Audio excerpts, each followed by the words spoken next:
Lumipat ang mga miyembro ng Iglesia ni Cristo sa Liwasang Bonifacio sa Maynila.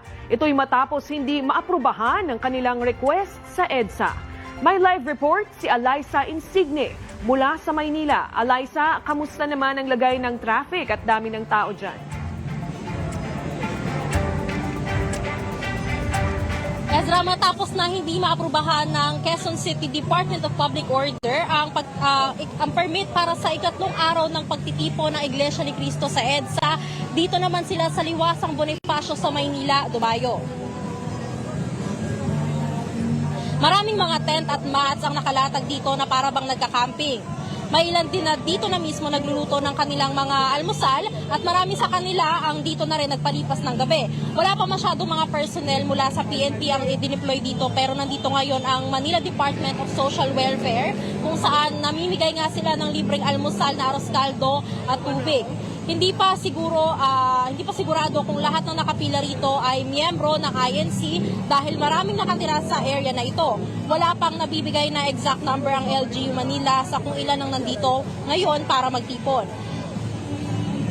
Ayan, kung mapapansin niyo dito sa bandang kanan, no, napakahaba ng pila para dun sa libreng pagkain na ibinibigay ng Manila Department of Social Welfare. Pero hindi pa nga sigurado kung lahat ng yan ay miyembro ng INC dahil alam naman natin na maraming mga nakatira dito sa area na to, dito sa Liwasang Bonifacio.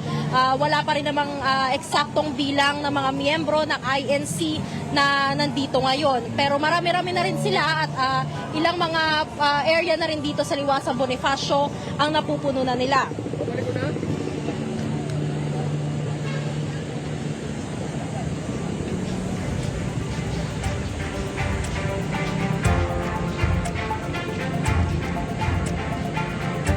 Ezra, no, kanina dumaan kami sa EDSA White Plains at kita-kita kanina kung gaano na kaluwag ang daanan dahil hindi na ganun kabigat ang traffic dahil wala na rin mga miyembro na INC dahil nga hindi naaprubahan ang permit para sa ikatlong araw ng kanilang pagtitipon.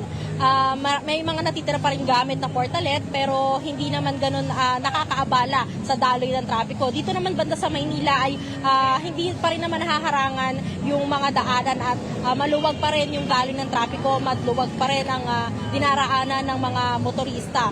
Sa ngayon wala pa naman kami nakikitang siksikan ng mga sasakyan o yung talagang mabigat na daloy ng trapiko dahil nga yung mga nakapark na sasakyan ay nandun banda sa may Intramuros at hindi dito sa Liwasang Bonifacio. Dito naman sa harap ay maluwag pa rin ang daan.